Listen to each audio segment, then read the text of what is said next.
You wanted to see me? Yeah, come on in, have a seat. What's this I hear about you putting your 2 week notice in? Yeah, it's time. I had to submit my 2 weeks. I'm gonna finish up some projects that I'm working on and then it's time to move on. What, if you don't mind me asking, what's your reasoning for leaving? Just growth opportunities and all that. There's really nowhere for me to go here. There's really no advancement opportunity here. Be honest with me, Veronica. I know you're holding something back. I am being honest. You want to tell me the truth, or I mean, if you got time, we got time. If you got time, I got time to tell you. Have a seat. We have time.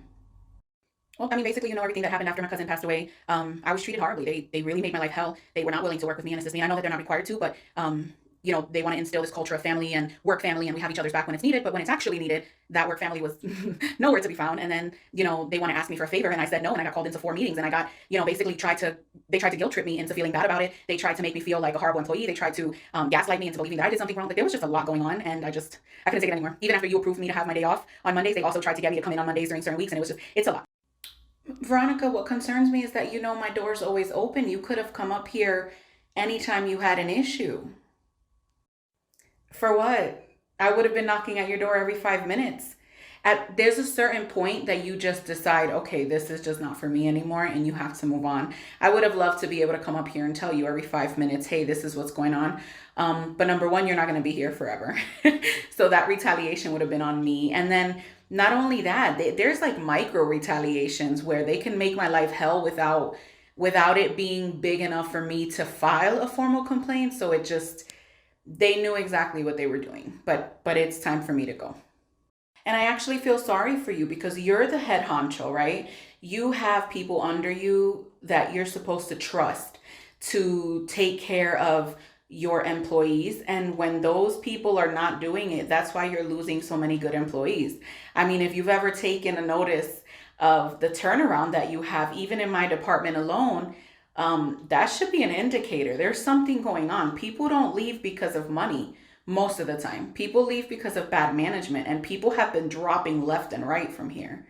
And they're getting other jobs where they're being appreciated and valued way more than here. And people need to be held accountable. But if I don't know what's going on, then I can't do that part of my job if I don't know what's happening. And it shouldn't be my job to run and tattletale saying that my supervisor is not doing their job. I mean, that's why there's so many people, so many hands in the pot, having to like hold each other accountable and make sure that their peers and their counterparts are doing what they're supposed to be doing. I shouldn't have to be I don't get paid enough for that.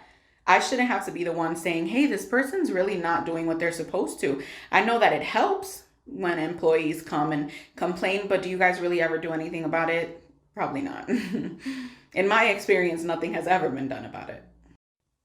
Well, I get it. I'm sorry that you experienced that. I'm sorry that there's not more we could have done to keep you. You're a great team player. You're a hard worker. I mean, I love having you as part of the company. The door's always open if you need to come back. If you ever want to come back, we are here. I will accept you back because you are a very, very hard worker. I'd rather die, but thank you.